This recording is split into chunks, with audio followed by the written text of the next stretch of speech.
Welcome to Winter School 2021 Winter Gathering. And now here's your host, Bryan Lally. Hello, welcome everyone. Welcome to our Winter Gathering. I want to welcome all the Executive Council members, AFT members, our guests. Thank you for being here. Thank you for being here on a Saturday. I know it's not easy, but what else are you going to do on a Saturday during COVID in the rain? And you know, if it was easy, we wouldn't call it labor. So before I go much further, a couple things I saw in the newspaper today I wanted to share with you all, just because it kind of warmed my heart a little bit and showed me that we're actually, this work we do is making a difference and we're making progress. On the front page of the Oregonian, yes, the anti-union Oregonian, that one, on the front page, headline, Oregon women at front of resurgent labor movement. New York Times, front page of the business section, unions flex their power at hospitals in pandemic. And the quote they highlight, we wouldn't be alive today if we didn't have the union. We're making a difference, all right? Okay, so our theme today is new beginnings. You know, it's a new year, we have a new presidential administration, perhaps the most radical change in administrations that we've maybe ever seen, and certainly the most violent, unfortunately. But we also see some light at the end of the tunnel with COVID. We're starting to get more distribution of vaccines, different types of vaccines coming online. So, you know, hopefully we just, you know, hang on a little longer and we'll be in a much better shape in a few months from now. Let's keep that in mind. Before we go any further, I'd like to welcome and introduce Michelle Batten. She is with PFSP Local 111, long-term AFT-Oregon member and activist. And she's also an Indigenous tribal member, and she is going to deliver the land recognition. Michelle? Good morning. Thank you for allowing me this opportunity to do the land recognition for our gathering today. I was honored when Jaime asked me after learning of my history with our Indigenous peoples. I am a proud elder of the Confederated Tribes of Siletz Indians. My bands are Tututni and Chetco. My great-great-grandmother was brought up from the Rogue River Valley in chains at the age of 4 and lived most of her life in the Coos Bay area. Her husband was chief of the Siuslaw Indians, part of the Confederated Tribes of Coos, Siuslaw, and Lower Umpqua. My mother and her siblings attended many years at Chemawa Indian School in Salem. Her mother and her mother's siblings also attended Chemawa in the late 1800s and 1900s. They were difficult times, and it was a mixed blessing and burden, a safe haven for regular meals and warm clothes, but a dismissal of their cultural heritage and language. We have much to thank our Indigenous ancestors for and the traditional peoples on whose lands we live and are meeting. We thank our elders, and we walk side by side with those who have come before us and those who will come after. Thank you. Thank you, Michelle. Next up, we have Ramiro. Ramiro is sorry, I got my notes here. Ramiro Hernandez, the Western Regional Director for AFT. And also Jaime is just going to switch off. He and I are just going to switch off from this camera here. Here he's here. So Ramiro, please take it away. Thank you. You know, thank you for the invitation. I always enjoy working with Oregon, even if it's on Zoom. Well, I see a bright light. I see the light. You know, I first met Jaime at our TEACH conference in Washington, D.C. I believe it was July of that year. Jaime had recently been elected president, and I was a NAT rep doing security. I was playing bouncer for some party crashers that like to attend our AFT events. At that point, I had just wrapped up what I thought to have been one of the most complicated years at AFT in my, I don't know, 13, 14 years on staff. But there, when I briefly met Jaime in our brief conversation, Jaime starts telling me about Oregon, the work you all are doing, some of the challenges ahead of you.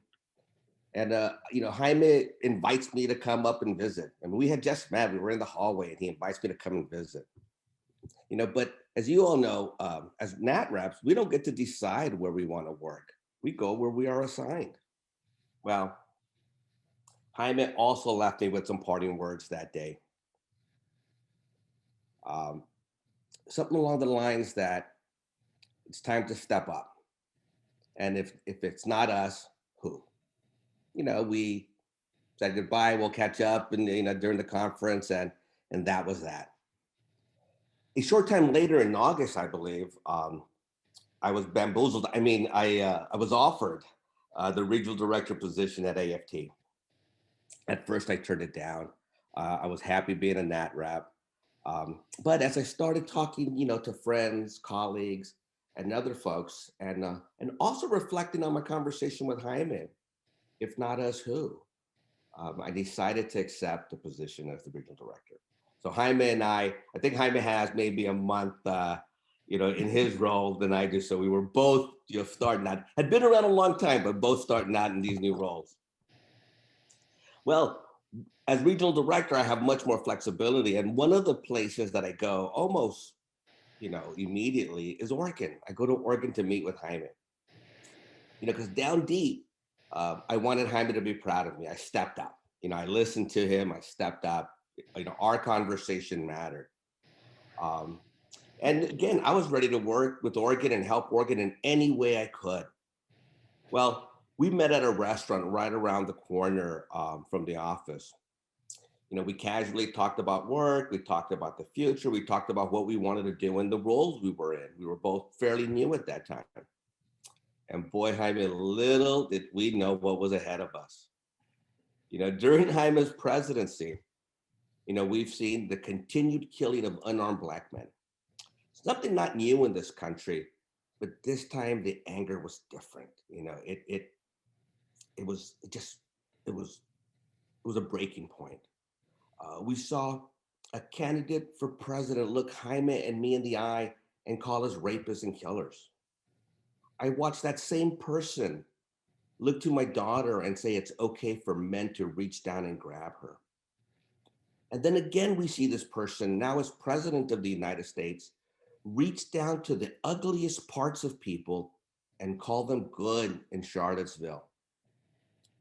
In the midst of a pandemic that has killed hundreds of thousands of people, we watched Oregon rise up. We watched Oregon protest for days on end. And with all of this going on, we have a historic election. And I know we hear about every election cycle is historic. This is an important one. Well, I believe this last one was probably the most important one in my lifetime. But that's not all. During that time, after that election, inspired and motivated by other elected officials, we see an insurrection and an attack on the Capitol in DC. Unimaginable in my lifetime. Throughout this, the last year or so, I've been in a panic. I go up and down. I'm all over the place. I'm not sure if I can continue to do this. But there are days when I see Jaime with a steady hand leading us, with a calmness that somehow brings peace to my day. I know we can do this, and I know we can continue. But I don't know about you, Jaime, but I'm ready for a new day. But a day when we aren't fighting back, a day when we are fighting forward. And I believe that day is coming. And I also believe that with Jaime leading us, that a new beginning is possible.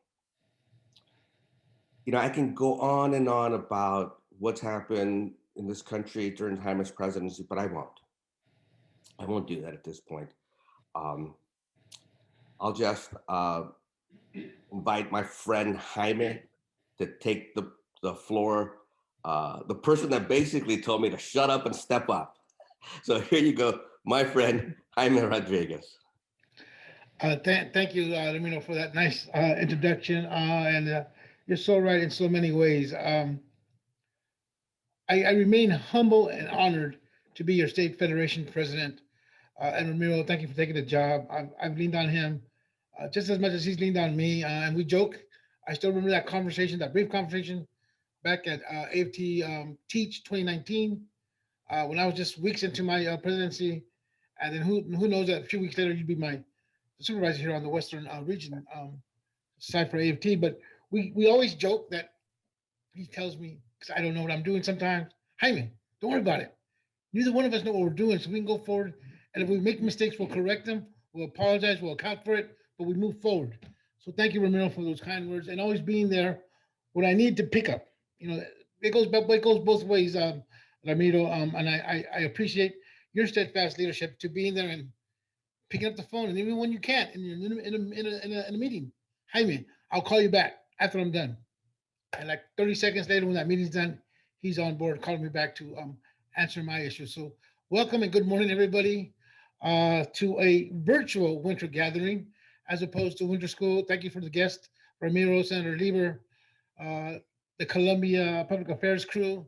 I can't say continue to saying how proud I am of each and every one of you as we continue an extension of 2020. We're still not done with it, but we continue to fight every day. But to know to start a new beginning, we got to acknowledge our past, and our past isn't pretty. And it's as recent as 2020, as Ramiro stated out, it's ugly. It's mean. It's not how we are. It's not the markup of labor, not the markup of Oregonians, not the markup of AFT members. But we do need to remember the past. This past Wednesday on January 27th marked Holocaust Remembrance Day. A day to remember that the world remembers our Holocaust, lost lives and survived. It was a tragic time in our history, but we remember so that we do not repeat the past, that we can project bad leaders at the start. And on November 6th, November 3rd, we answered a bad leader. We made the call, we made the decision that this is not us, and this is not how you lead a country. The wrongs of the past leaders can't be allowed, and we all stepped up that day, and we said in one, I think it was the 80 million plus voices, that that's not us, that's not how we're going to lead, and that's not what we want for our country. The Holocaust is remembered because over 11 million lives were lost and affected generations to come, even to this day, 70 plus years later. And that's why we have to remember how horrible our world was, but at the same time, how pretty and how brave it can be going forward. We remember also that as we go forward with new beginnings, that we continue to fight a pandemic. I call it preventable disease. Continue to wear your mask, continue to wash up, take your vaccinations as you're called upon. But yet still, we've lost over 900 lives in Oregon and close to 500,000 in the United States. We need to honor them, to remember them. And I'm going to ask for a moment of silence in just a second, but I also want to recognize two icons of civil rights. And they're not maybe union related, but in their careers, in their lives, they showed us that in the face of adversity, we continue to practice our skill sets and our careers. And I'm talking about the great actress, Cicely Tyson, who made inroads as a Black actress in a world of white entertainers for over 7 decades. She prospered and she made sure that the Black race was filmed in its dignity, in its proudness. If you have never seen the movie Sounders, I ask you to please watch that. It's an amazing that they have suffered so much, and in her attempt to be the best she can be, she was ridiculed, she faced prejudice, but yet she carried on with class. The other one I want to recognize is my own personal hero, because he chased a white man's record that nobody wanted him to break, but he was just doing his job. Every day he stepped up to the plate. And I'm talking about Hank Aaron, who faced death threats on his way to being the home run king. And that's what we face on a daily basis. We are told we can't do this. In the pandemic, it has shown the flaws in our collective bargaining agreements, but yet our leaders move forward. I want to thank our field representatives, Bryan, Lally, Dane Anderson, Rob Lowe, who throughout the summer, Rob Glace, I'm sorry, not Rob Lowe, Rob Glace, my apologies. Over the summer, they worked hours tirelessly to make sure MIUs were perfected and the flaws of the CBAs were corrected. Leaders like Jeff Grider, The leaders at WU, Bryan, Lally, and Chloe Hughes, who over winter break, when we're all trying to take a break, they continued fighting for their members to get things done correctly for the better of this pandemic, which again has shown our flaws in our CBAs, even the best CBAs, which I thought was always PCC, but they continue to take on the work for our members, to fight for our safety in the classroom.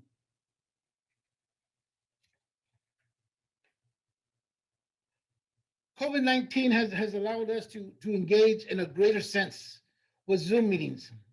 Although we all dislike them, we got to say that, you know what, without this tool, where the hell would we be? We'd be in disarray.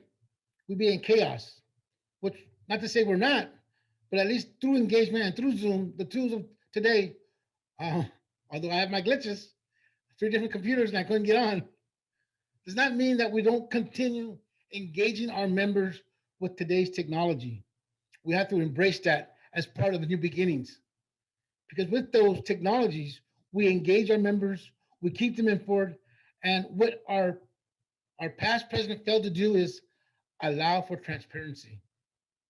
That's probably the greatest thing that we can do to our members, is tell them the truth, the dirty truth, the bare truth, but let them know things aren't right and things may not be right. But that doesn't mean we don't stop fighting. That means we get up earlier, we stay up later, we work Saturdays, we work Sundays, whatever it takes to be there for our members, fight in and day out. So again, with that, before I finish off, I just want to make sure that we offer a moment of silence for those lost in the pandemic, both here in Oregon, the United States, and in remembrance of the Holocaust. So please join me in a moment of silence.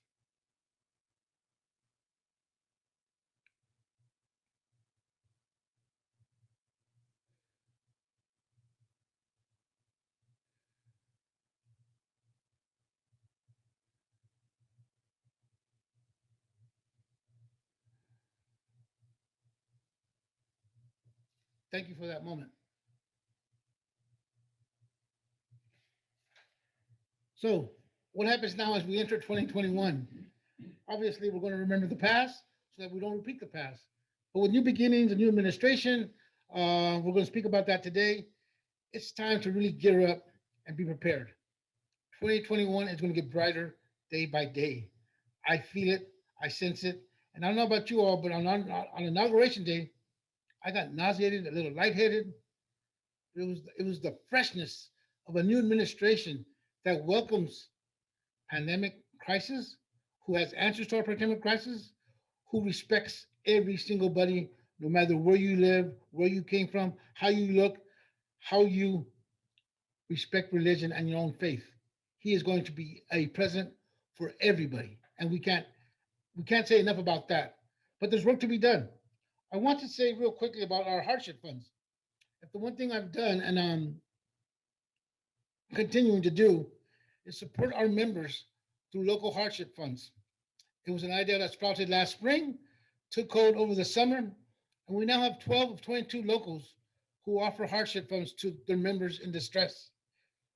Many of us have been able to survive the pandemic crisis, economic crisis, by continuing with our work, our jobs, but others haven't.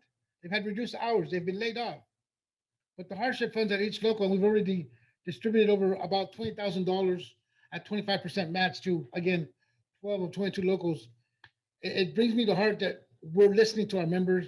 We're providing whatever little assistance we can to our members, because day in and day out, not all of us are secured financially and are less stress-free than others who face wildfires, who face layoffs. So I'm very proud that the locals who have asked for a match, keep it coming. I'll let you guys know if we break the bank, but we're not there yet. The thing is that we need to provide for our members and let them know that we care day in and day out about them. School reopenings, my last topic before I turn it over. I've been on many national calls, both and state calls about school reopening. Of course, AFT National, AFT-Oregon, the many locals that within AFT-Oregon, and millions of teachers, classified workers, support staff, stakeholders, and parents are with us that when we open schools, we got to open them safely. Without a doubt, that's our utmost concern, is that we do it safely. We do know that there's a generation of students who are missing the social interactions that school provides. Last night I got off a text chat with four of my closest friends who I've known since the second grade. Thanks to technology, again, we're able to communicate that way. But those are friendships that started back when I was in the second grade. And that's the early 70s for some of you guys who want to have a reference there. But it's those friendships that were cemented back in the second grade that I still cherish. You know, they're not union guys. So when I have a union issue, I talk to them about it so they can give me some comments and some ideas and some rights and some wrongs. We don't always disagree. Hell, two of them are Trumpsters, but they listen to me and my concerns. And that's all we know, that when we hang up at the end of the day or finish texting at the end of the night, we still love each other, we still respect each other, and we move forward. So again, school reopens are very important, but we got to do it and making sure that the protocols are in place. And I stand with you. If you guys want me to talk to your school boards, your board of trustees, whatever it takes, I'm there for you to support you and to make sure when schools do reopen, it's done in a safe manner. Because again, as the mantra of generations now is that an injury to one is an injury to all. And that's not no more important right now during this pandemic that we're facing. I hope you guys have a good, we have a good event today. We've got some good speakers coming up. And again, I am proud and honored to become your president. I'll have closing remarks at 12:30 or so. So again, thank you much. I may step out here while I try to fix some technical glitches here, but otherwise, thank you for your time and let's enjoy a good event.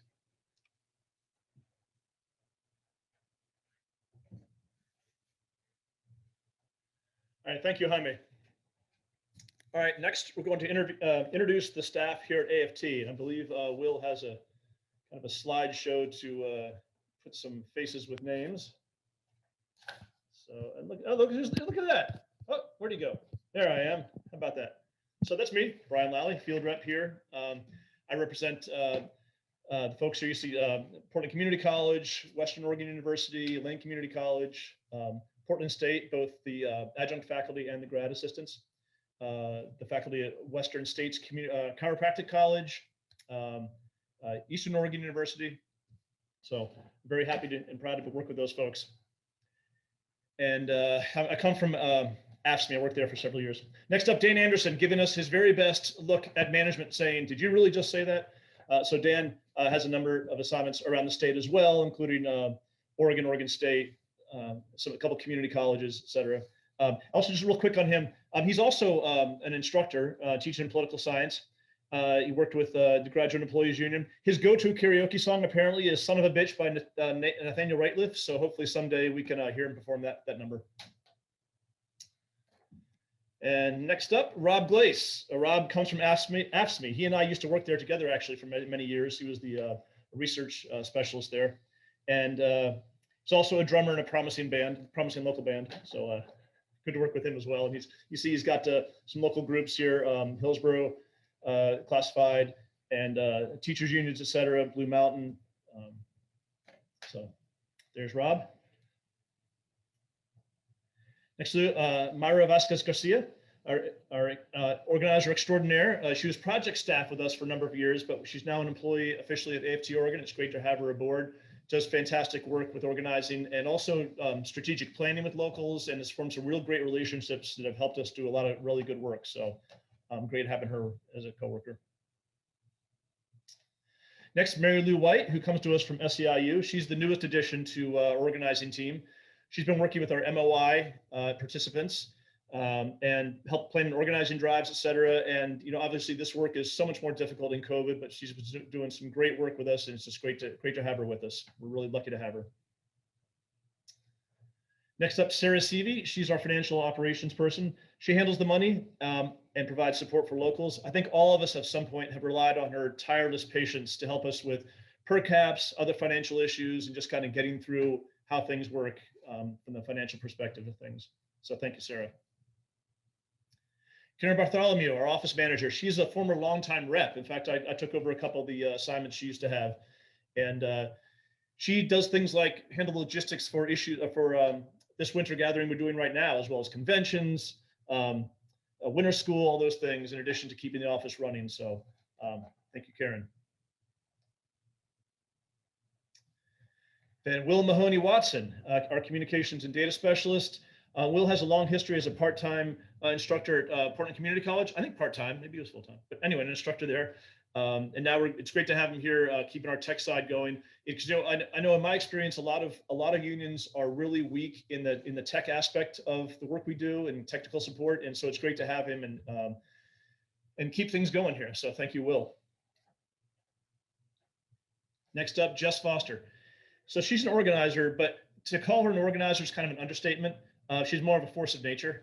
Her years of experience in dealing with really difficult actions and strikes make her just an amazing resource for advice on how to approach just about any situation. And we're really fortunate to have her as a person who's here in Oregon, because she lives in LA and commutes up here during non-COVID times. So just thank you so much for all you bring to us, Jess. And Rafael Moriataya. Rafael is our Western Region Community Coordinator. He's active, pretty much if there's a cause, he's involved. In advocacy, working for, helping out working people, just a great example and tireless worker on behalf of pretty much every cause that we hold dear. So thank you, Rafael. And finally, Jaime, the president of AFT. As you all know him very well, I'm sure, a longtime academic professional at Portland Community College, longtime AFT officer, an advocate, and now the president, very involved in politics, a major player down in Salem. And just as an employee at AFT, I'm really glad to work with him. It's really great to have him leading us. So thank you, Jaime. Now I'd like to introduce our first guest speaker here, Senator Kate Lieber. She's from District 14 in Beaverton. She's on the Senate Committee on Labor and Business. So we're looking forward to get some support on our part-time healthcare bill. She's also a former attorney at the Multnomah County District Attorney's Office, and is on the, rewinding to Portland Community College. She teaches criminal justice there, and is a member of PCC FFAP, our local at Portland Community College for faculty. She also dedicates some of her free time as a board chair for transition projects, which I can personally tell you is a highly effective program. So I used to be the union rep for the staff there. Anyway, so before I hand it over to her, I found a couple quotes from some of her students on a Rate Your Professor site, and I thought I'd share these to get a little more flavor of what Kate's all about. So one of her students said, "There is no possible way to fall asleep in her class." Another said, "I have never," all caps, "never met an instructor as knowledgeable, as passionate, as caring, as understanding, as hands down, jaw-droppingly amazing and amazingly entertaining as Kate Lieber. I would take 100 classes taught by her." Finally, "Kate is authentic and no nonsense, hilarious, swears a lot." So Senator, I just asked, I will remind you, this is a family show. So without further ado, Senator Kate Lieber. Oh boy. Okay, Bryan, thank you so much. That was quite an introduction. Yeah, well, as a former prosecuting attorney, I can tell you, when you work with a bunch of cops who use swear words as noun, verbs, and adjectives, they have elevated it to the point where it becomes an art form. Anyway, I really appreciate that introduction, and I'm really happy to be here. I wish we weren't on Zoom, but I understand, like Jaime said, at least we have it, right? At least we can do that. What I thought I would do is just give you a little update on sort of what's going on in the legislature, and a little update on the business, on all the committees that I'm on and things like that, and just give you a little bit of flavor. But of course, the first thing I want to share with you, because I didn't realize we were sharing go-to karaoke songs, is my go-to karaoke songs are "Goodbye Earl" by the Dixie Chicks, or "Me and Bobby McGee," Janis Joplin. I'm just saying it out loud. We should do karaoke. I love it. I know some of you might not know me. I want to give you a little bit of brief background on me, and then kind of why I'm doing this. So I am a former prosecuting attorney. I was in the Multnomah County District Attorney's Office for about 13 years, prosecuting child abuse cases and domestic violence cases, and some juvenile court cases. After I left the DA's office, I actually got what I consider to be one of my battle scars, which I got diagnosed with stage 3 breast cancer. And my kids were, I was 42 years old. My kids were young. And at that point, I sort of really was looking around for something to really dig into, and I got appointed to the Psychiatric Security Review Board. After I was on that board for like 8 years, which that's the board that has jurisdiction over everybody in the state under a guilty except for insanity designation. I was really interested in the intersection of mental health and homelessness. And that's when I sought out transition projects and joined their board and have become the board chair there. But all this time, the thing that really, like throughout my career, is that I've taught at Portland Community College, and I love it.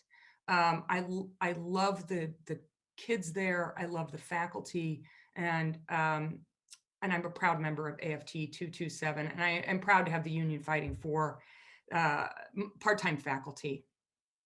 You know, I had to actually switch over. I love teaching in person. I mean, I kind of like what Bryan was saying. I mean, I love it. That is where I get my energy. And so I was actually slated to teach then this fall and had to switch over to teaching, remotely, like all of us had to do. And of course, fortunate enough to do it. But of course, doing that was really, really difficult. And I know a lot of you, and I know all my colleagues really struggled with that. And I too can't wait to get back into the classroom and back to in-person learning. But I really, over the years, have noticed sort of the changes in part-time faculty, right? We all know that there's more and more and more reliance on part-time faculty.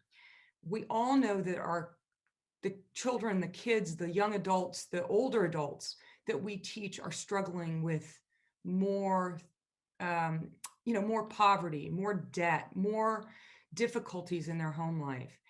And we really are the link to them. And I am so proud to be at a community college that is serving that link between lifting them up, but also recognizing that they're really, really struggling.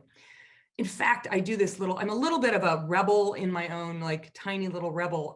What I normally do in my classes is I will always teach out of the prior edition of the book, because the prior edition of the book is way less expensive than the main edition of the book, right? And so it allows my students to actually get the book, which are very expensive, at a lower price, but then they wipe all those editions out, and then suddenly I have to teach in the current edition. But it's my own little way of just kind of, my own little way of making sure I give just a tiny bit to people and to the students. So let me tell you why I did this. I know some of you have heard this before. I'm an accidental politician. I got into this because I saw what was happening with Trump and the just rolling back single thing that we hold dear. And I really think that that kind of rhetoric that he for 4 years spewed out of the White House is what has gotten us to this point. And of course, no national leadership in the middle of a global pandemic has also been a very difficult situation. And it's why we find ourselves where we find ourselves. So I decided to run.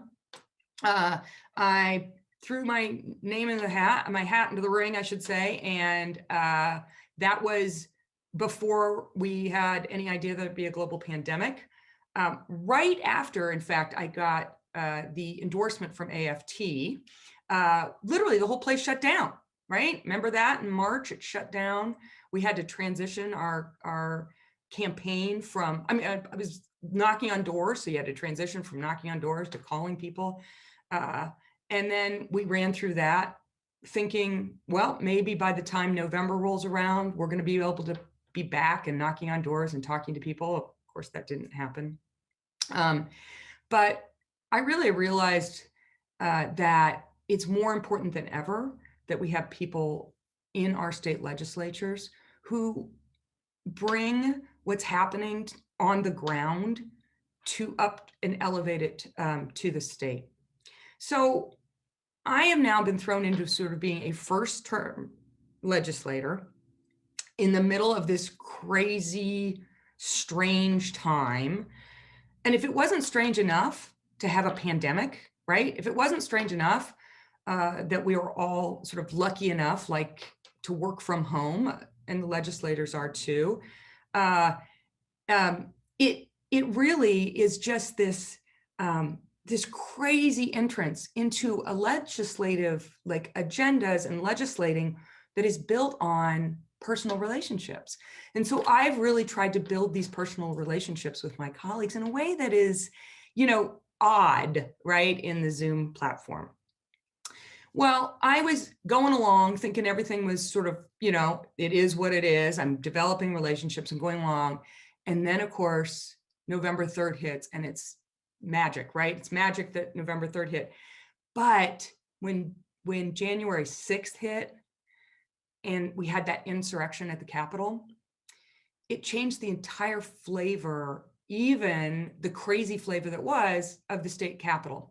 Because I spent my first couple of weeks in caucus talking to the state police about personal safety, about making sure that, you know, you have active shooter drills, and you know that if an active shooter comes, that you better identify yourself to the Oregon State police officers who are in the Capitol, so they know that you need to be taken to safety. I learned where my panic button was in my office. You know, I watched as the Capitol was boarded up. Those kinds of things are really, really sad, right? But it highlights how the rhetoric of the last 4 years has really been troubling and problematic. But of course, we're still going on. And I am, again, fortunate enough to be able to do this work remotely and safely. We actually have plans to go into vote on the floor, go to the floor once a week. So we will be going into periodically, just the legislators, because the Capitol is shut down, once a week. And of course, it's just this crazy online stuff, which is, you know, my motto for 2020 and 2021 is, can you hear me now? You're on mute. I don't see you, right? And even today, with the trouble with from behind the scenes, all the panelists were named Jaime, which was kind of funny until they all figured out that they weren't all Jaime. So we have this really interesting thing happening on Zoom. And of course, I had no idea when I became a legislator how incredibly precious time would become. I have zero control over my calendar. You know, one of the interesting things that I find is that people literally have 15 minutes to come in and out and talk about their really important issues, because there's so many issues that the state deals with. In fact, we're going to have like 2,500 to 3,000 bills come through, which I know people are really concerned about from a virtual standpoint. And we're going to kind of see how that goes. But that means that we just have, you know, A, I've lost complete control over my calendar. And B, going from Zoom to Zoom to Zoom to Zoom has just been a very interesting prospect. So this is all about new, right? We're all about new beginnings, new challenges. And I'm really hopeful. I'm very hopeful for our futures. We've got 2 vaccines approved, and hopefully we will be reopening. I'm incredibly thankful that at least pre-K through 12 teachers are getting in line for vaccines. We can start to talk about what it means to open our schools safely, and that's incredibly important.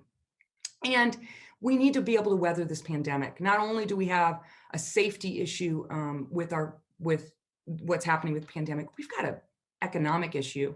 And we can talk about the feminization of poverty, which was happening before, which is really happening now when childcare has fallen mostly on the shoulders of women.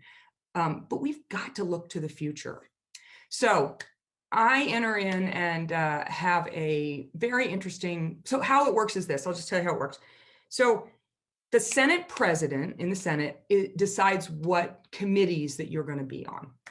And so I had a really great conversation with our Senate President, Peter Courtney, and he was actually lovely enough to give me a personal tour of the Capitol, the ins and outs, which was really fun. And I mentioned to him this one thing, and I said, "Hey, I'm kind of interested in this, like how the budget gets put together. So maybe you could just put me on a budget subcommittee, just so I learn the budget." Well, I ended up on 3 budget committees. That's the Ways and Means Committee. So not only am I on full Ways and Means, I'm also on a member of the Government Services Ways and Means.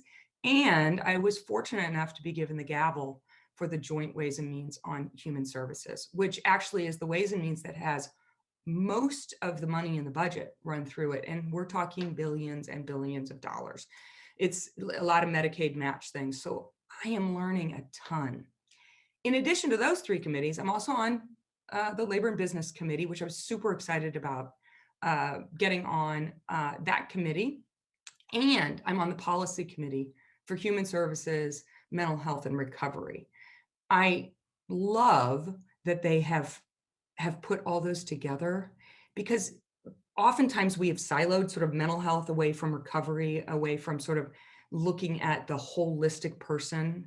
And I'm really happy to be on a policy committee that is connected to the Ways and Means Committee, right? It's like the, follow the money. And I kind of view Ways and Means as really the ultimate, right, policy committee, because if you don't pay for it, does it matter? Probably not. So I am, to say I'm drinking water from a fire hose is an understatement, to say the least. And so that kind of thing is just one of the things that I've been really, learning in a way as an adult that we don't often get that much sort of constant exercising of my brain. So I'm exhausted at the end of the day.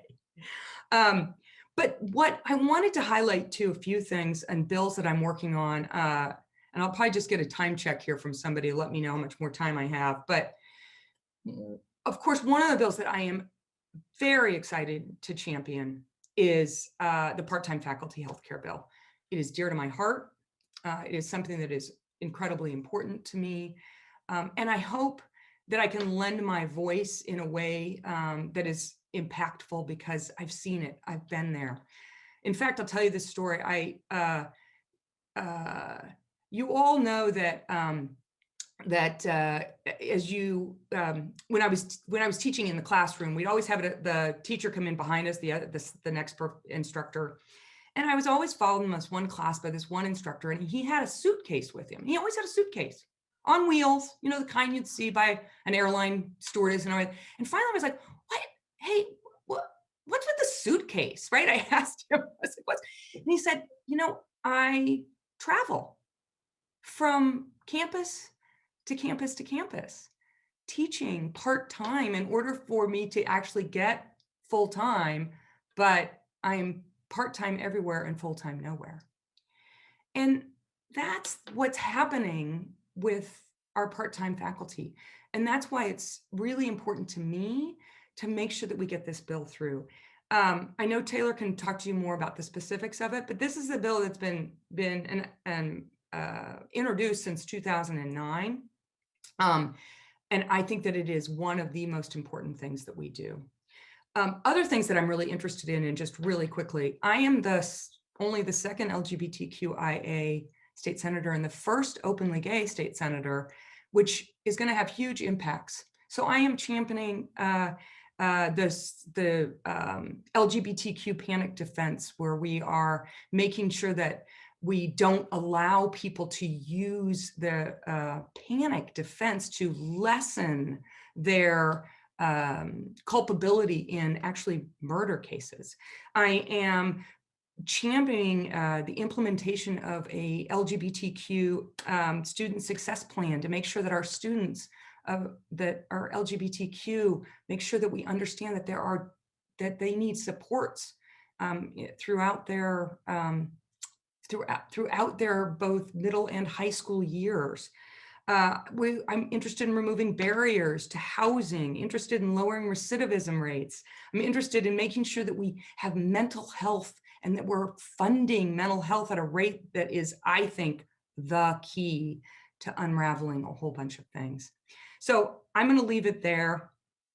But 2021 is a year of new beginnings. It is going to be a session where we're going to have big challenges, but I think we can have big gains as well. I believe that we can really start to work towards a better and more just society. I think the pandemic only has just torn apart the things that we already knew were existing. And so it's an opportunity for us to build on that and say, we can't go back. We can't, normal wasn't working for most people, so we can't go back. And I am just really proud to be there. I am really honored to have been elected in this position. And I am hoping to bring my energy and to bring my know-how to the state to really get things done. So thank you for allowing me to be here and allowing me to share with you today. Wow, thank you, Senator Lieber. You made me wish I lived in District 14. In District 21, okay. Kathleen Taylor's. Yeah, Kathleen Taylor's great in my District 21, but yeah, thank you so much for the work you do and your representation down there for all of us. Great. Okay, kind of keeping on the political theme, we're now going to hear from Columbia Public Affairs. Taylor Sarman and Debbie Koreski are with us today, and they're the ones who are advocating for our what we need down there in Salem. So take it away. Great, thanks, Brian. And I do have a PowerPoint, Will, so if at some point I can share my screen, that would be super great. But I'll start by introducing myself. So I've had the honor and privilege of getting to represent AFT and all of you in the legislature for the past little over a year now, and really is an honor and privilege to help pass good bills and kill some bad bills as well on your behalf in the state capitol. So with that, I will turn it over to Debbie to introduce herself and get our PowerPoint queued up. So while Taylor's doing that, hi, I'm Debbie Kraske. I'm new to your team. I have worked with the state legislature since 2002. So I feel like an old dinosaur sometimes with all the new people. For the past 4 years, I've served as Governor Kate Brown's budget director, and I was in charge of putting together her previous 2 recommended budgets and working with the co-chairs as those budgets moved through the legislature. Previous to that, I was the head of government relations for Portland State University.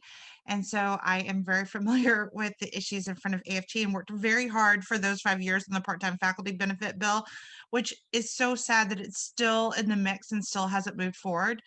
And then previous to that, I served as legislative staff and congressional staff. So I'm really excited to be part of your team. And I think you'll hear me today talking a lot about the money part of the agenda. I know that's a priority for you all. And so Taylor, are we ready? No, we're not. Technical difficulties, please stand by. Oh, here we go. All right, yay.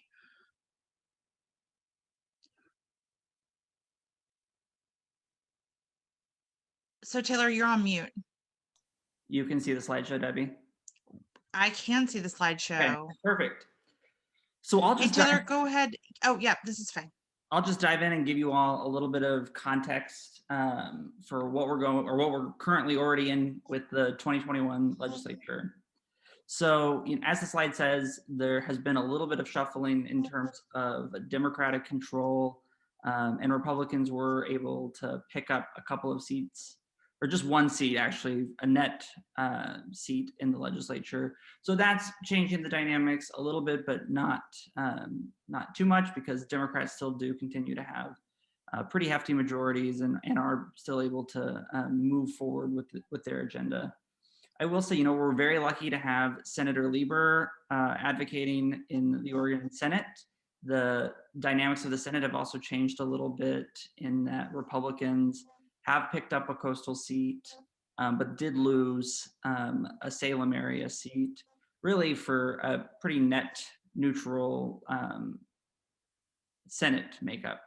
The one political gossipy type of situation, though, that's happening there is that a former Republican legislator has now changed his party registration to be a member of the Independent Party. So that will be a nuance and change in the Oregon Senate. I don't know that it will change the vote makeups and how he votes, but it will change particularly, he won't be going to caucus meetings in the Senate. So, and that's Senator Boquist, for those of you that live in or around his district or have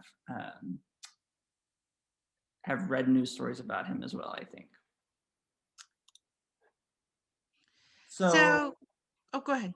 I was just gonna kick this slide. Do you want to take this slide, Debbie? Yep, but that's the one you just did. So there we go. So the governor's budget does call for new revenue. It's modest new revenue. It's about $500 million. But the House and the Senate both have the 3/5 majority to pass new revenues.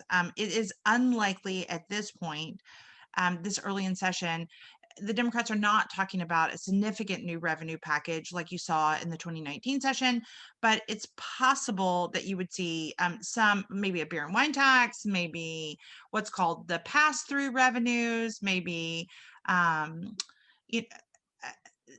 some modest new revenues. They do not have the majorities for quorum, so a walkout is still possible. They did change their rules in both of their chambers to try to influence that in the legislature, but I don't think it would be outside the realm of possibilities that we would see another walkout.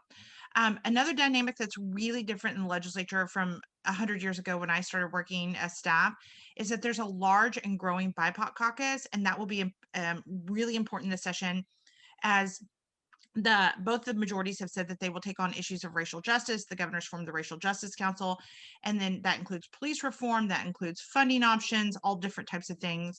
The other big things that are on the agenda are redistricting. This is the session that the legislature will be called to do redistricting.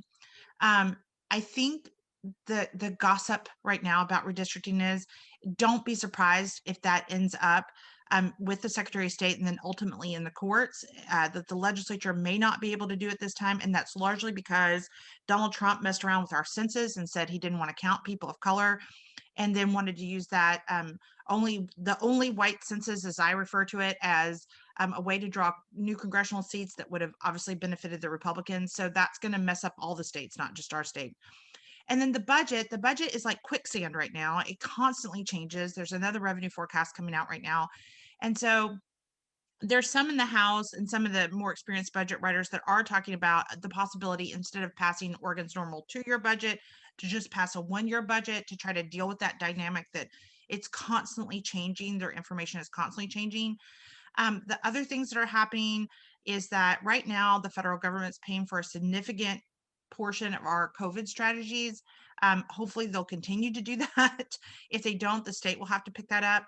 And then also the wildfires. And then another, and you saw this in the interim, but how does the state get the money to the communities that need it most, who have been so disproportionately impacted? And then they're going to run up against some of the constitutional federal provisions that say you can't appropriate money by race. And so that you saw that with the Black Cares Fund. And, how will Oregon manage that dynamic? And the last thing is that right now, Oregon's capital does remain closed to the public, and everything's happening virtually. And that comes with a whole host of new dynamics and issues as the committees consider bills. So I'll talk really quickly about the cast of characters who are taking on leading roles in the legislature in 2021. You'll see lots of familiar names. But just important context for folks that, Senate President Peter Courtney continues to be Senate President, is the longest serving Senate President, and Speaker Kochek. You might have read in the news a couple of weeks ago that, there was a battle for the House speakership, but Speaker Kochek has ultimately prevailed and will continue to lead the House on that side of the chamber. Barbara Smith Warner and Senator Rob Wagner continue to lead both the Democratic caucuses, and Fred Girod and Representative Drazen continue to lead the Republicans. So, to Debbie's point about walkouts and some of the dynamics, it's still the same folks who will be around the decision-making table for the most part. So it'll be interesting to see how that plays out.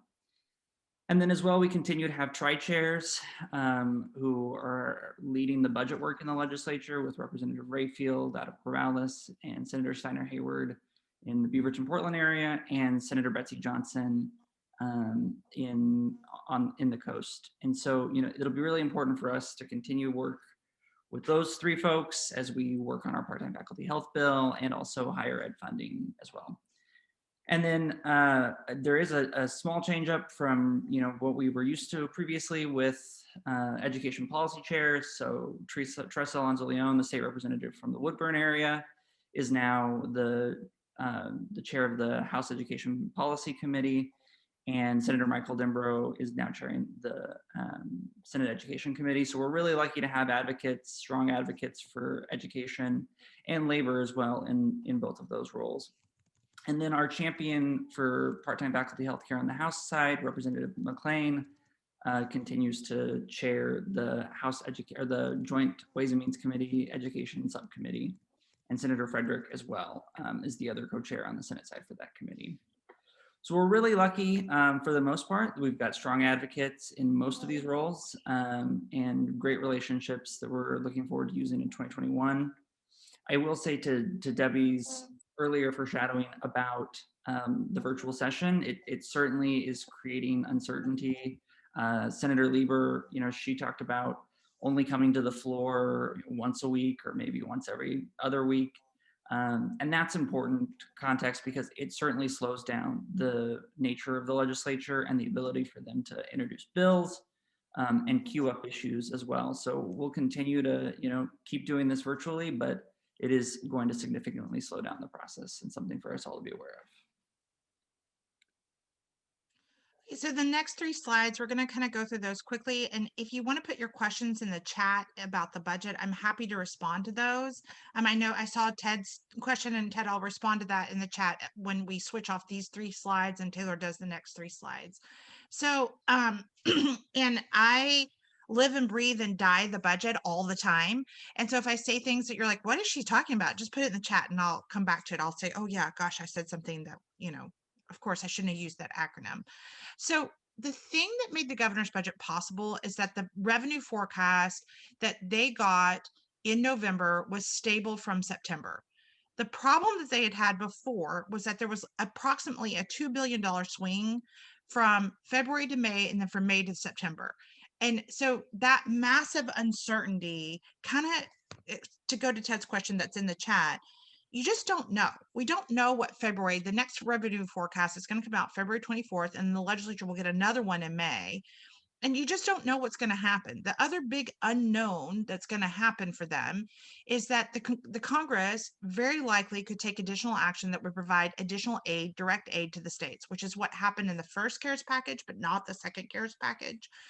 And so Senator Lieber, who is doing the DHS budget, she already got the money that she needed for the most part from the Fed. She got what's called FMAP rate, which pays for all the Medicaid services. And when things get really bad, the feds come in and they say, we'll help you pay for your Medicaid services through an enhanced FMAP rate. And so she got the biggest piece of information that she needed to really start working on her budgets. Oh, Taylor, will you go back? Thank you. So the other thing, but there's still lots of other things that we just don't know yet. We don't know how much those DHS OHA caseloads are going to grow. That could absolutely put a bigger hole in the budgets that the senator is going to look at as she takes on her new role. And the other thing that's really confusing for people, and we'll talk about more, is the K through 12 budget. And so about 40% of the state's general fund budget goes to K through 12, about 50% of the general fund budget goes to education. And so the K through 12 budget's a little wonky this time. We're going to talk about that right now. Here's all the good news. Yay. They've only spent about a third of the reserves. There's still reserves sitting there that they could tap. So if February doesn't remain stable, they can go to reserves. New revenues, you see that question mark. Right now, to go to Ted's question, right now you don't hear talks about big revenues, but if the bottom were to fall out in February, I think that would change. And they would have to go and look at some of those solutions that do generate more revenue potentially, or cuts to services. And it doesn't seem like right now the Democratic majorities have a lot of tolerance to cut services in the middle of the pandemic in any real significant way. You saw that in the special sessions. The governor, you can yell at me in the chat, the governor and her budget director, who was me, did flat fund higher education. So, and that goes along with this problem in K through 12 that we're going to talk about on the next slide. The other thing that you're going to see is that normally, especially in the Senate president pushes his co-chair to put out a co-chair's budget as quickly as possible. And I know from my previous position that that's probably not going to be what we're going to see this time. They're going to wait to see what that February forecast really looks like. And they're going to wait to see what the Congress does to try to give the co-chair's budget is sort of the signal of like, this is what we think we're going to do. They need more information before they can put that out. So it won't surprise me if that's later this time than what we have seen the previous few sessions. So go ahead and go to the next one. For advocates, by the way, that's going to be hard because it creates more uncertainty for us for a longer period of time. So here's the things that they need to know. If you follow the budget, you normally hear people talk about CSL, the current service level. So as the governor's former budget director, I'm going to tell you CSL is almost irrelevant at this point. CSL was developed before there was COVID. CSL was developed before there was wildfire. CSL was developed in a time and place that has little relevancy to us at this moment. So what they're going to need to do is they're going to have to go back and look at the previous year, and they're going to have to say, okay, what happened in COVID? And then what do people need? That's how they're going to have to build the budget. It's going to be really, really hard. We don't know what's really going to happen with the recession. Like, the Council of Economic Advisors, whether or not they're going to say, okay, yeah, we still think the recovery is going to look like this from the pandemic, or the winter shutdown has changed that. Right now, I think we talked about this, but the budget holes, are primarily in healthcare, in the state's Medicaid services. The governor did not solve that. She did not solve for the problem about the impacts of ballot measure 110, which are about a $350 million impact to the budget. And she also did not really solve for ongoing support for education. Okay, so the reason that you're not going to hear about this as much is because the full implementation of the Student Success Act is going to happen this biennium. That's great for K through 12, and that is fantastic for our early learning programs because they're going to get a massive expansion. As you already know, post-secondary education was not in the Student Success Act. So that flat funding of the ongoing support, it's a problem for K through 12 that they got flat funded too, but it's not as big of a problem because they're going to get all those additional revenues from the Student Success Act. That's not going to happen for our universities and our community colleges, and it's a big problem in the budget, huge. Okay, so the other thing that's happening, as you all already know, in universities and community colleges, and I do want to go back to K through 12 in just a minute, in universities and community colleges, yes, the state support is very important, but enrollment is more important. And enrollment has also been hit, especially at the community colleges. So they have kind of a double, and for our friends at SEIU, it's a triple whammy. They have a triple whammy. Their auxiliary budgets are hit, housing, cafeterias, all those budgets. Their enrollment budget is hit, and their state support fund is hit. So it's a triple whammy in a lot of ways. And also, and we're going to get off the slide in just a minute, but the universities are not doing themselves any favor with state legislators. It's a big problem, and it's been a problem for a while, and you're going to see that bubble up. And it'll be interesting to see that Senate Bill 1 is a relating to higher education bill this time. And it'll be interesting to see if the Senate president, who is a former member of the administration at Western Oregon University, calls the question on the universities, or if he does not this session. He's kind of dangled that in front of them a few times, but we'll have to see. So in K through 12, here's why you need to pay attention for the AFT members who work in a K through 12 environment. The K through 12 Community Labor Administration largely says that they probably need about $9.6 billion to keep the line whole in their ongoing support in the state school fund. The governor's budget's at 9.1. $500 million is no joke in a budget. That's a lot of money for Oregon. That's just a little bit less than the entire appropriation that the community colleges get for 2 years. So the fact that they're asking for an additional $500 million above the governor's budget could blow a bit, depending on what legislators want to do with that, could blow a huge hole for them. Okay, keep going. And here's kind of where the higher education funding is. I've already talked about the K-2 schools. They're at 9.1 in the governor's budget. There's no, unless the bottom completely falls out of the economy, legislators aren't going to go any lower than that. I mean, that's not happening. The communities of color are going to fight really hard to not let any of the Student Success Act be diverted into funding for state school fund. They want that money to flow through the Student Success Act because they believe that there's more accountability and transparency, and more of that money goes to the priorities that they care about. So that's sort of the dynamic that exists in them. The coalition that lobbies for school funding is going to ask for 9.6. That's a huge amount of money. They could tap the Education Stability Fund if they diverted all of the money that is in the Education Stability Fund that's remaining. They would get them to, and they did the 9.1 in the governor's budget, they'd be at 9.53. So close to what the advocates are asking for.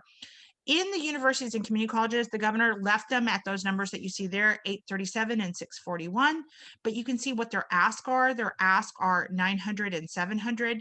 Those are much smaller holes to fill, but very critically important. And the universities and the community colleges so far, that's not asking for any racial justice money, and that's not really asking for any COVID money. They did get significant federal funding that I think will help them with their COVID funding, but it won't surprise me if they come in and ask for additional money. That was a big priority for the Racial Justice Council, for the governor, and to try to improve access and completion rates for our students of color. So it won't surprise me if you see packages developed to try to address those needs. Keep going. And the governor's budget did include $10 million for part-time faculty benefits. It's not the full 15, but it is 10. And so I do feel like we have a leg up this time that we have not had before, is that in that bill, which Taylor's getting ready to talk about. Yeah, so I think this bill is familiar to almost everybody who's on this call. It's been an AFT priority and a higher ed coalition priority for several years. 2021 is our year. Debbie talked a lot about the context of the budget and all of those things. The one thing that I think is important about just an opportunity for AFT is that a pandemic is happening right now, and folks who are working full-time don't have health insurance. And that certainly lends itself to a positive opportunity for us to message that to legislators. You'll recall that this part-time faculty health bill actually almost passed in 2020, but there was a walkout in 2020, and there wasn't enough votes in the big committee to get this bill passed and out of. So we've already got this bill so far. The governor's included it in her recommended budget for funding a component of it. 2021 is our year to get this bill across the finish line. And to help us save time, I will move on to the next big priority for AFT, and that's really around voting rights for those HEC members who are currently non-voting on the Higher Education Coordinating Commission. So you'll recall there's 5 non-voting members on the HEC, a faculty member from both the community college and a university, a student from a community college and a university, and 1 staff member from either a community college or a university. And our bill, which is Senate Bill 554, I believe, would give those folks voting rights so that they're able to vote on the Higher Education Coordinating Commission. And it would also add a graduate student as a voting member to the Higher Education Coordinating Commission as well. These, like I said, are probably familiar bills to you. The big ask that I have for the folks who are on the call is that, in this new virtual reality, it's going to be more important than ever that we're able to get stories to legislators and get written testimony to legislators. So these are our 2 top priorities, and really, would call on folks to share testimony and meet with legislators. And Debbie and I are happy to facilitate and lead all of that for all of you. So moving on to some of our other priorities, I'll just tick through these really quickly. We're leading the work on a federal loan forgiveness communication requirements bill, similar to a bill that our partners in California, actually, the AFT folks there, were successful in passing, just requiring institutions at all levels of education, at the education sector, to provide communication about eligibility for the federal loan forgiveness program, all of the materials that you need to get that process done. And then we're also advocating for mandatory PERS eligibility for all employees who work any hours. Currently, there's a 600-hour requirement. We just think that leaves far too many people out of the equation for a secure retirement. And the ratio for part-time, full-time ratio, there's a bill that we're working with OEA to advocate for.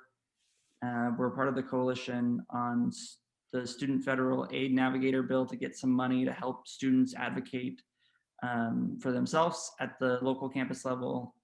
And there's a whole slew of other bills that'll be introduced that we as AFT will take a position on and advocate for, and also advocate against for those bills that would be detrimental to you all. So just some key dates. This is kind of where we're at in the session.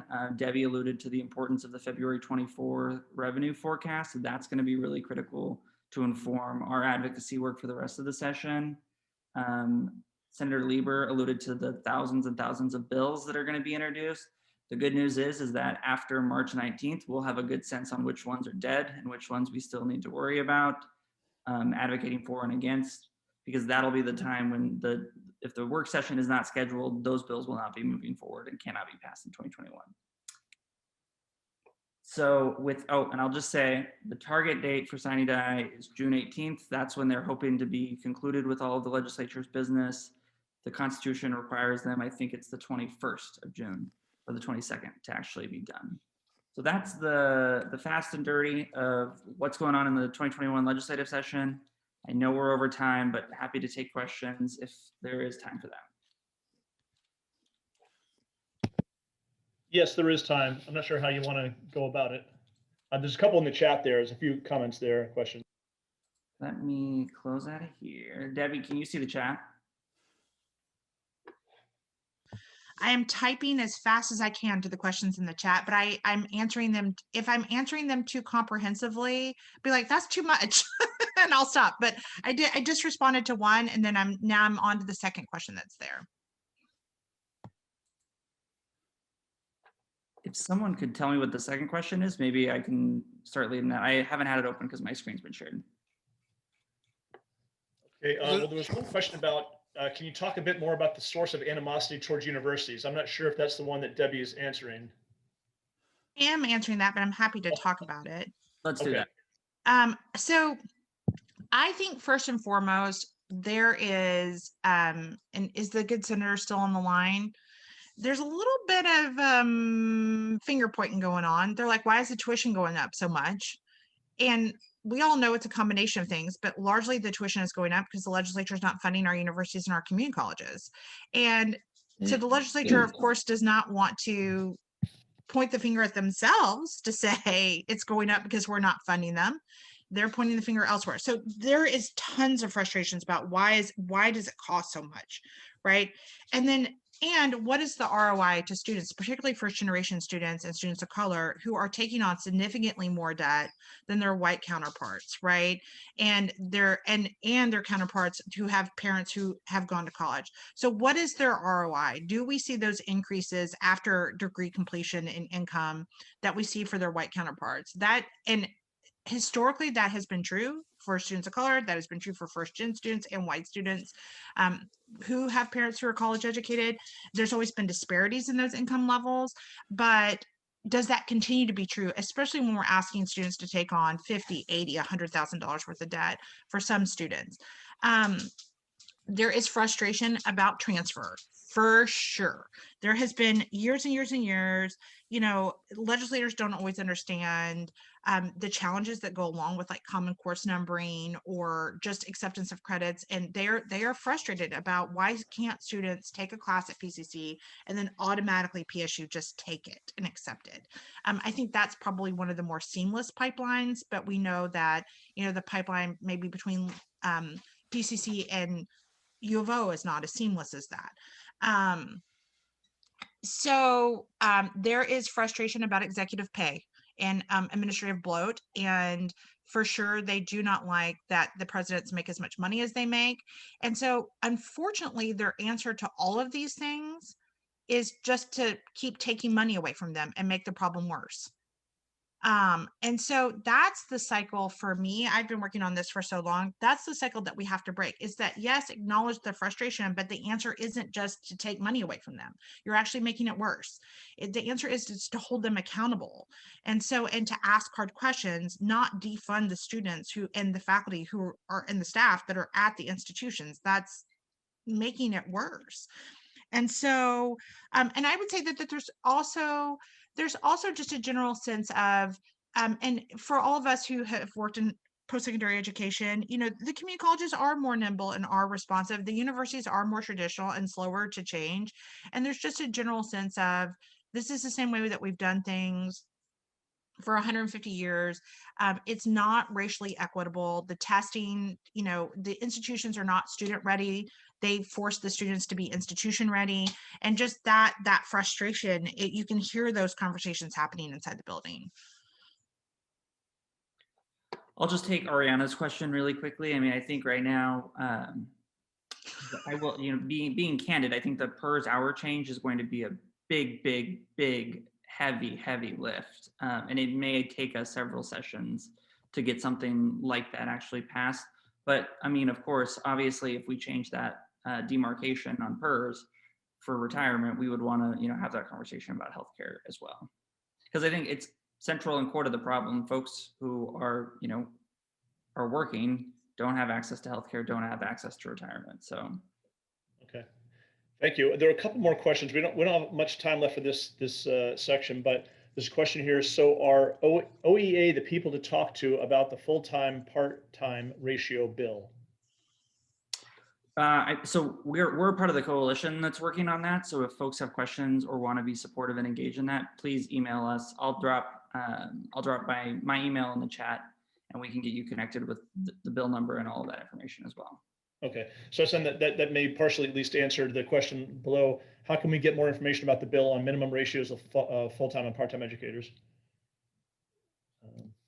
Yep. And let's see, let me scroll down a little more. I love Ted's question. Can we just feed them to the administrators in exchange for money? Give them their blood? Do you think it has been surprising to me? I do want to talk about that. It has been surprising to me that the more progressive coalition within post-secondary education has not called that out and asked the legislature to partner with them about executive compensation and athletic compensation and all the things that we know are frustrating. I mean, the U of O just, for those of you who are Duck fans, I'm not, I'm a Beaver fan, but they just passed a $23 million contract for their football coach. And I think that made a lot of people at the legislature go, what? And so, and I want the Ducks to be successful, but I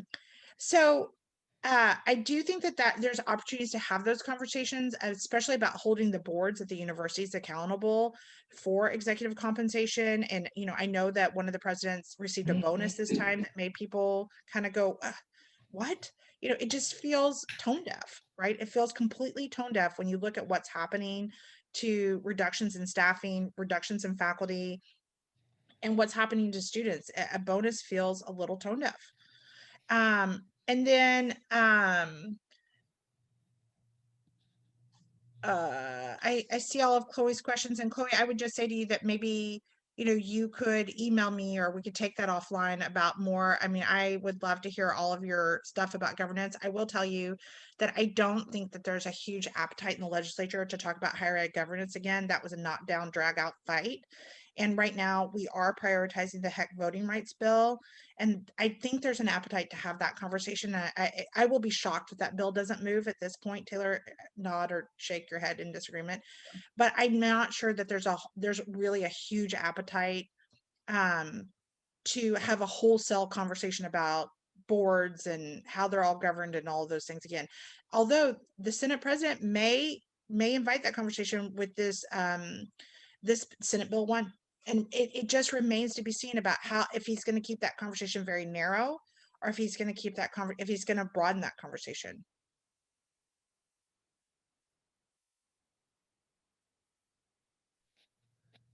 But Okay, Senate Bill 1 does kind of speak to governance because it allows for the merger of a community college, which is an elected board who has taxing authority, with an appointed board of a university. I mean, that's a pretty big step in governance change. So it doesn't force it, but it allows for it.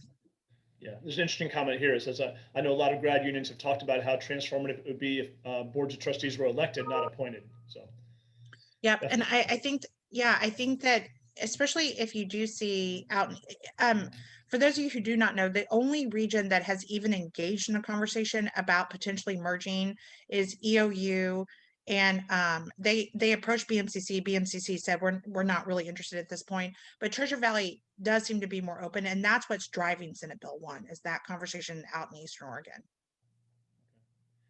so there's one more question just came up. If we can answer it quickly, and we do need to move on, but how much influence do university foundations have on institutional governance, and should there be more sunshine there?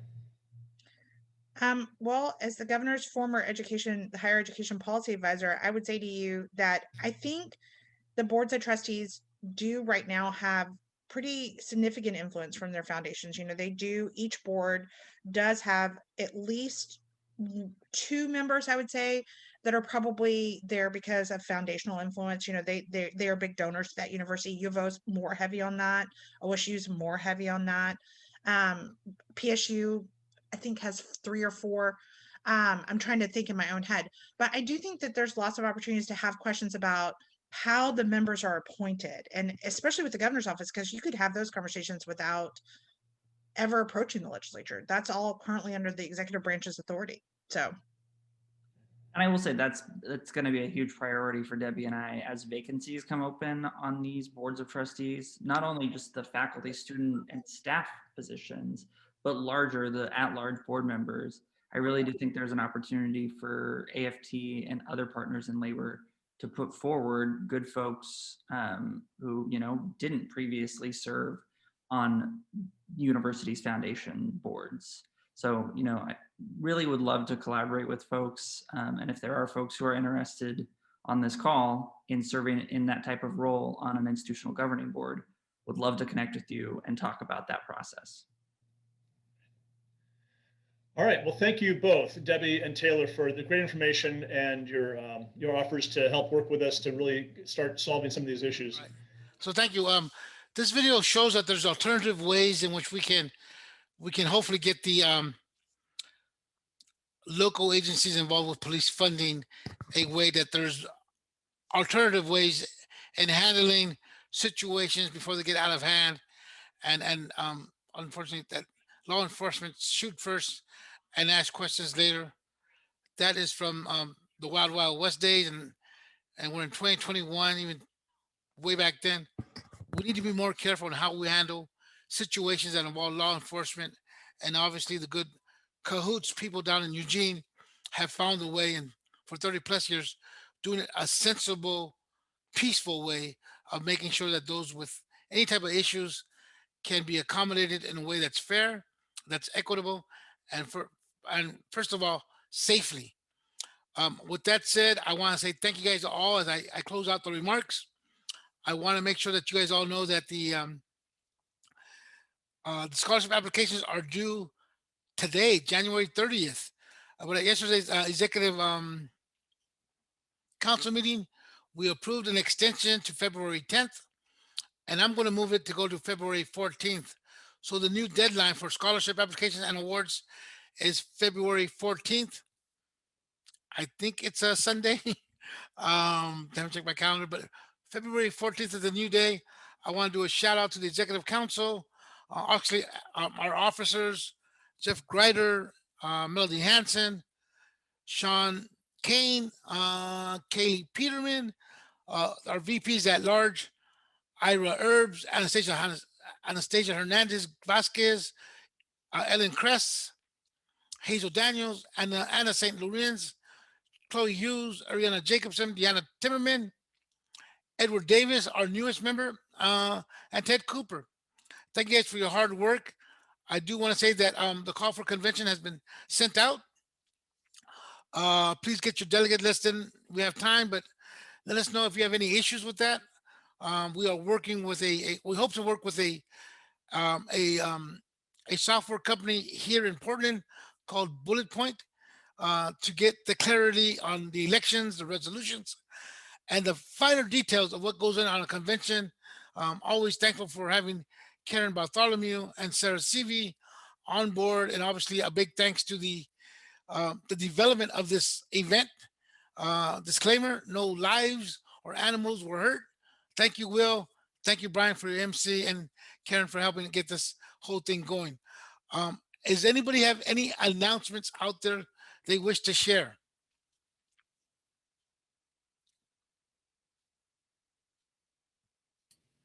All right. Hearing none, we do have a an all-state leaders Zoom meeting on Thursday, February 4th. I will send that out briefly today, or if not on Monday, for the link. Again, thank you guys all. Take care. Thank you. I know she's not on it no more, but thank you to Senator Kate Lieber and Ramiro for joining us. Brian, you have any parting words? No, just thank you everybody for being here. That was great, and look forward to seeing you soon in person. There we go. Exactly. All right. Thank you again, everybody, and the staff. Have a good rest of the weekend.